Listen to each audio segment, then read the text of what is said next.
Bonjour à tous. Je suis trop contente de vous retrouver. J'ai l'impression que ça fait une éternité qu'on ne s'est pas retrouvé par ici. Et en plus, franchement, j'ai tellement envie de vous partager beaucoup de choses. Je vais essayer d'aller vraiment à la synthèse dans cette vidéo parce que voilà, j'ai pu remarquer quelques points récemment que je voulais absolument vous partager, donc j'ai fait une liste de tous ces points, et puis je me suis rendu compte que ça représentait 5 points. Donc c'est vrai, 5 conseils qui du coup seront pratiques dans cette vidéo, pour justement mieux vivre cette période et tout simplement aussi mieux appréhender les changements qui sont en cours en ce moment. Donc ici on va parler de conseils pratiques dans cette vidéo, et puis vraiment en lien avec, avec tous les questionnements aussi que je reçois par message, et toutes les choses qu'on peut me poser en permanence. C'est aussi pour répondre à toutes ces questions-là que je fais cette vidéo. La première chose que j'aimerais vous transmettre dans cette vidéo, et donc il y aura 5 points, donc le premier point, par rapport à la période actuelle, ce qui m'est venu vraiment très très fort, suite notamment à la dernière retraite que j'ai animée, c'est tout simplement d'apprendre, surtout en ce moment, à sortir de l'interprétation. En fait, ici, quand je parle d'interprétation, je parle du ramassis d'histoires que l'on se raconte quotidiennement et que l'on tisse et que l'on brode tout autour des expériences qui nous sont quotidiennement proposées. Plus, bien sûr, les histoires plus grandes auxquelles on va venir se connecter parce que on regarde telle information, parce qu'on fait ceci, parce qu'on fait cela. Et parce que on accumule comme ça une certaine forme de connaissance. Et ici, j'aimerais tout simplement, pour ramener un peu l'attention au centre, nous amener ici collectivement à se poser une question. En fait, quoi que l'on vive dans son quotidien, venir sans cesse ramener son attention à la simplicité des faits qui sont à l'œuvre. C'est vrai qu'en ce moment sur Terre, étant donné tout ce qui se produit, il peut y avoir pas mal de faits et d'expériences auxquelles on est en ce moment confronté. Je reçois beaucoup de messages de personnes qui, notamment, en ce moment, sont très fatiguées, accumulent un peu toutes les problématiques de santé, en ont un petit peu ras-le-bol aussi de tout ce truc spirituel, n'ont plus envie d'entendre parler de rien. Bon, ok, j'entends, il n'y a pas de souci. Par contre, ce qui pourrait être utile, justement, au cœur de toutes ces remises en question et ces bouleversements, c'est de revenir au centre. Et dans ce centre, il y a toujours une question à se poser. Dans le quotidien, quand je suis face à une expérience, plutôt de commencer à venir imaginer, parce que c'est vraiment ça, faire des suppositions, accord Toltec, je rappelle, plutôt que de faire des suppositions par rapport à ce qui est en train de se dérouler, revenir aux faits. Exemple, je sais pas, vous côtoyez quelqu'un et cette personne-là, ce matin-là, elle vous a pas dit bonjour. Voilà. Vous bossez avec un collègue de travail, vous arrivez au boulot, la collègue vous a pas dit bonjour. Bon, ici, quel est le fait ? Le fait, c'est que la collègue ne m'a pas dit bonjour. Quelle est l'interprétation et la supposition possible ? Ouais, mince, j'ai peut-être fait un truc hier, je m'en suis pas rendu compte. Ah, mais quelle conne celle-ci, comment ça se fait qu'elle me calcule pas, elle se prend pour qui, etc., etc. Et on va comme ça tisser une histoire. Et pour chaque expérience quotidienne, c'est très intéressant de prendre conscience du nombre d'interprétations que l'on fait. Une dernière question à vous poser, c'est si on retire toutes ces interprétations dans notre quotidien, à quoi ressemblerait notre vie ? Je pense que nous aurions beaucoup plus d'espace, de temps pour œuvrer, tout simplement. Ça, c'était le premier point. Le deuxième point que je voulais voir avec vous, c'est un point vraiment important au cœur de cette période actuelle. Un conseil très pratique. Ici, ce que je vous conseille, c'est d'apprendre à vous prendre en charge. Dit autrement, apprendre quotidiennement à ouvrir un espace de disponibilité en soi. Se prendre en charge ne veut pas dire guérir ses blessures tout seul ou je sais pas trop quoi. C'est pas ça du tout le point ici. Le point ici, c'est quoi que vous fassiez dans votre quotidien.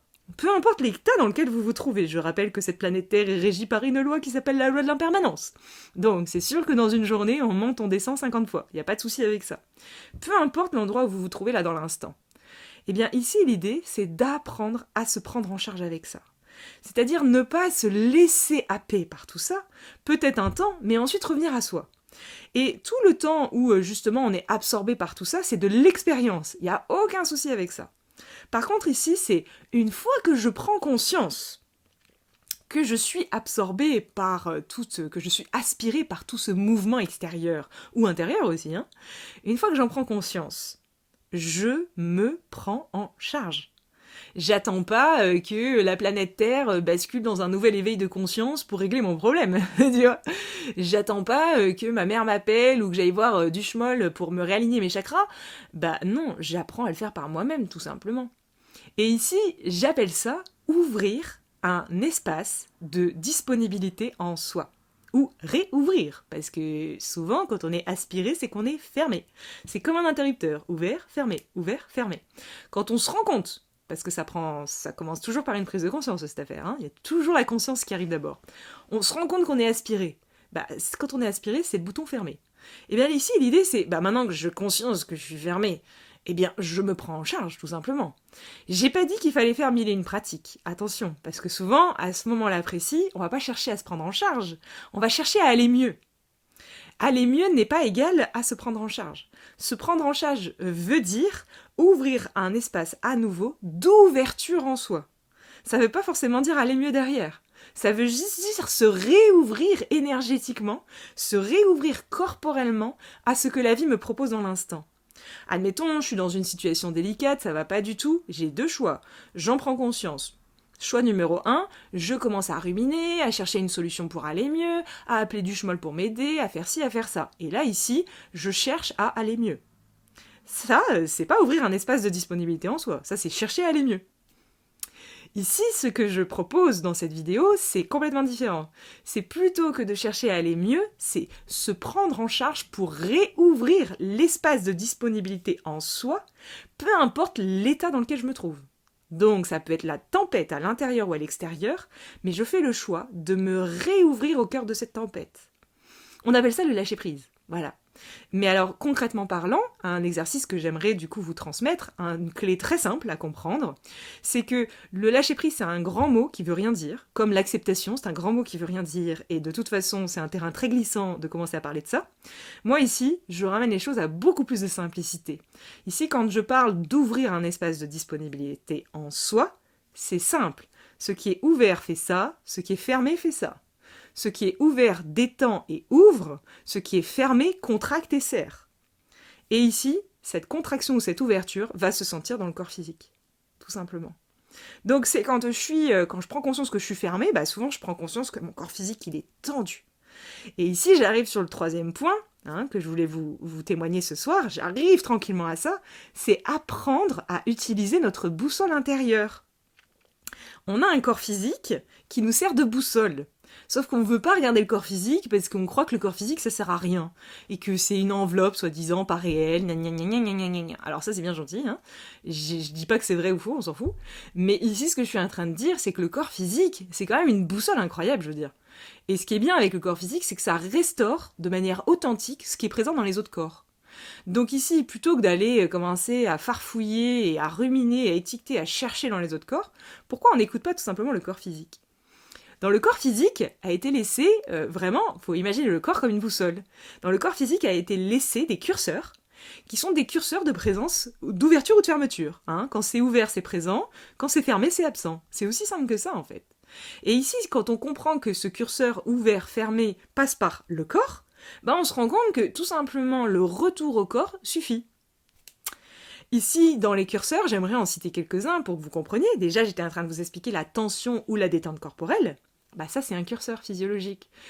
On s'en rend compte quand même quand on a les mâchoires crispées, qu'on a les épaules tendues comme ça, qu'on est tout serré dans le bassin et qu'on a les doigts comme ça, la foire fermée. On s'en rend compte quand même.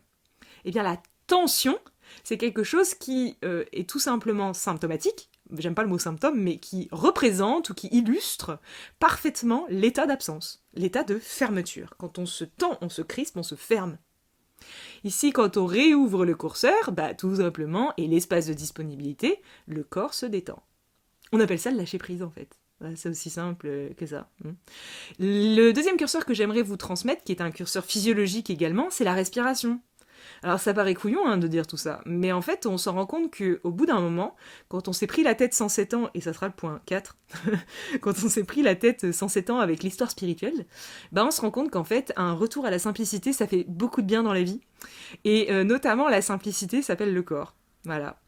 Et donc ici, quand le corps ne respire pas, ça veut dire que vos diaphragmes sont contractés, parce que ce sont les diaphragmes qui permettent à la respiration de s'opérer à travers vous. Or, quand je suis tendu, mes diaphragmes se contractent et donc je ne respire plus. Donc ici, un autre curseur physiologique hyper intéressant à de temps en temps regarder dans sa journée, c'est comment je respire. Est-ce que je suis en train de respirer par là? Est-ce que je respire mes pleins poumons comme si j'étais au bord de la mer ou en train de dormir profondément? Quel est l'état de ma respiration dans l'instant? Ici, ce que je conseille vraiment, c'est plusieurs fois par jour, mais alors 2 minutes, hein, mais plusieurs fois par jour. Juste faire un arrêt sur image et respirer.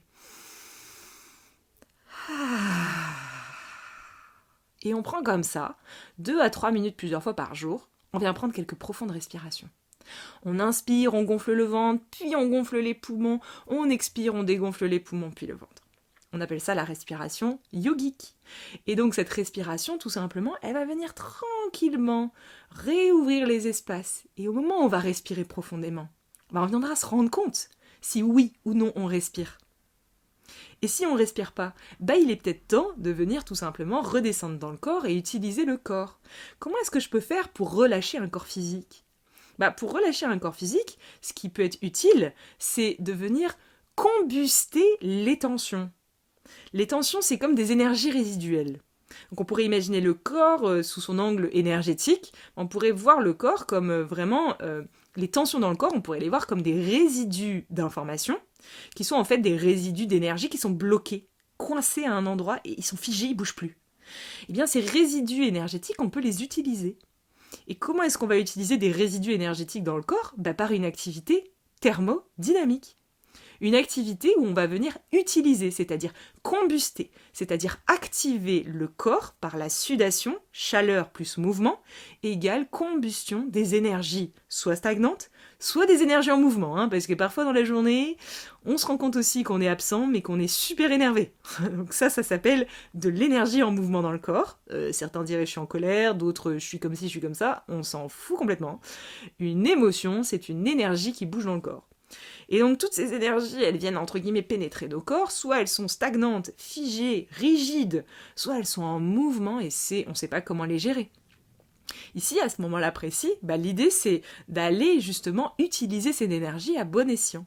Donc une activité thermodynamique, c'est le sport par exemple. Tout simplement, le sport, la danse, tout ce que vous voulez en fait. Dans la limite, bien sûr, de votre seuil de tolérance. N'allez pas trop fort dans le sport. Ici, une fois que on est venu faire cette activité thermodynamique, tous les sportifs sont au courant et tous les gens qui font du sport le savent. Après une bonne séance de sport, on se sent relâché. Oui, mais ce qui pourrait être bien justement, une fois qu'on se sent relâché là ici, c'est de penser que le relâchement c'est une étape, mais réouvrir l'espace de disponibilité en soi, c'est comme faire un reset intérieur. De temps en temps, pour faire un reset, qu'est-ce qu'on fait dans la journée? On fait une sieste. On s'allonge dans son lit, on ferme les yeux 10-15 minutes, on respire, on écoute un audio sympa, une méditation, peu importe, et juste on laisse le corps qui est déjà relâché du coup complètement se détendre dans la terre ou sur le lit, et on se laisse se ramener son attention sur un point qui peut être souvent un son. Voilà. Et là ici, on réouvre l'espace de disponibilité en soi. Comment on se sent après une bonne sieste? C'est marrant, mais on se sent détendu. On se sent disponible. Voilà. Et bien sûr, le point numéro 4 de notre progression historique, c'est bien sûr vraiment une invitation en ce moment et un conseil pratique, c'est bien sûr de lâcher l'histoire spirituelle. Là, vraiment. Pourquoi je dis ça? Parce que, en fait, c'est lâcher l'histoire pour entrer dans le vrai paradigme spirituel, qui s'appelle la vie, le quotidien, comme il est, tel qu'il est, sans avoir rien besoin de changer. Et quel soulagement, mon Dieu, quel soulagement de se satisfaire du quotidien, de se satisfaire de la vie telle qu'elle nous est présentée dans l'instant, et de se rendre compte que c'est au cœur de cette matérialité, au cœur de cette matière, au cœur de tout ce qui est exprimé et vécu dans l'instant, qu'on l'on découvre et que l'on sublime ce qu'est la spiritualité. Vous savez, c'est le point de rencontre entre la matière et le spirituel. C'est plus je suis spirituel ou je suis dans la matière. C'est trouver l'équilibre entre les deux. Et cet équilibre, il se produit le jour où on redescend sur Terre. Voilà. Donc ici, c'est vraiment une invitation, en fait, à lâcher les outils spirituels, les pratiques spirituelles. Revenir à une écoute attentive, comme je vous disais juste avant.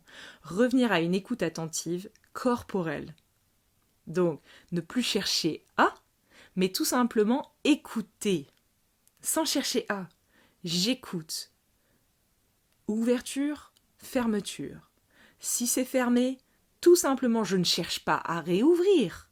Je viens me prendre en charge et laisser l'espace de disponibilité s'ouvrir ou non. Mais je me prends en charge. Mais je ne cherche pas à, en fait. Je cherche pas à devenir meilleur, plus conscient, plus ceci, à acquérir de nouveaux dons psychiques, à faire des expériences mystiques, ou je ne sais pas trop quoi. Donc je reviens à une forme de simplicité, à un état d'être tout simplement qui se laisse glisser dans l'expérience. Parce que ici, quand je parle de lâcher l'histoire spirituelle, je parle notamment de toute cette idée que quand on est spirituel, on n'a pas le droit de tomber. On n'a pas le droit d'échouer. On n'a pas le droit d'être en contact avec des énergies soi-disant basses. On n'a pas le droit de faire certaines choses parce que ça, c'est pas spirituel. C'est tout simplement lâcher ça. Et plonger au cœur de l'expérience. Et surtout goûter au fait de tomber au cœur de l'expérience. Parce qu'un enfant, il apprend à marcher en tombant, hein, pas en restant debout. Hein. D'ailleurs, il peut pas ou rester par terre. Et s'il reste par terre, il reste par terre. Il a besoin de tomber pour apprendre. C'est la même idée ici. Et le dernier conseil que je voulais vous procurer dans cette vidéo, bien sûr, c'est... Et c'est pas un conseil que je vais me faire des amis en disant ça, mais c'est pas grave. C'est de lâcher le ruminage, le travail sur soi, le il faut que je comprenne que ça vient de là pour ensuite résoudre ça. Il faut que je fasse ça pour devenir la meilleure version de moi-même. Il faut que je fasse ci pour les machins, les trucs. Tous les il faut là. Toutes les histoires de travailler. Je rappelle que le travail vient quand même d'un mot latin qui veut dire la torture qu'on s'inflige.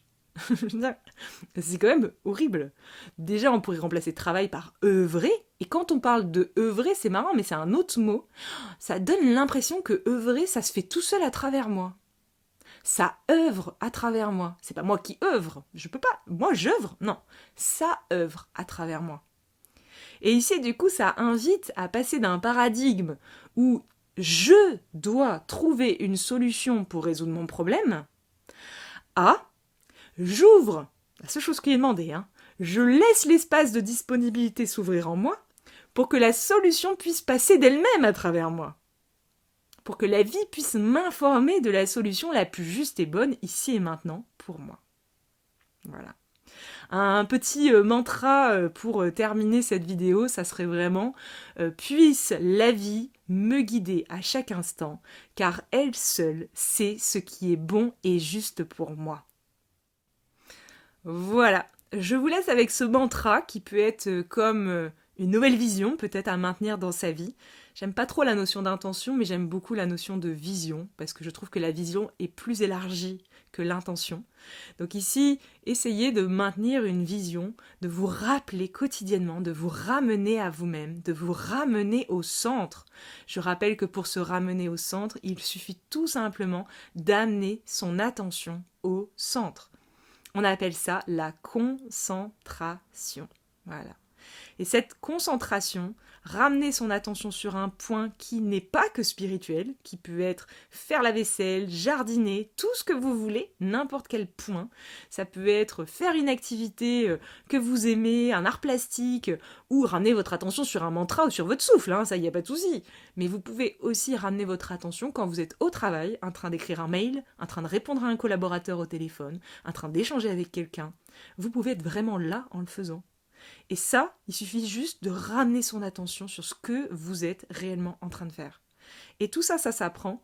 Et à mesure qu'on va ramener notre attention au centre, on pourra apprendre à maintenir une vision individuelle qui, bien sûr, un jour ou l'autre, finira par se retranscrire dans le collectif.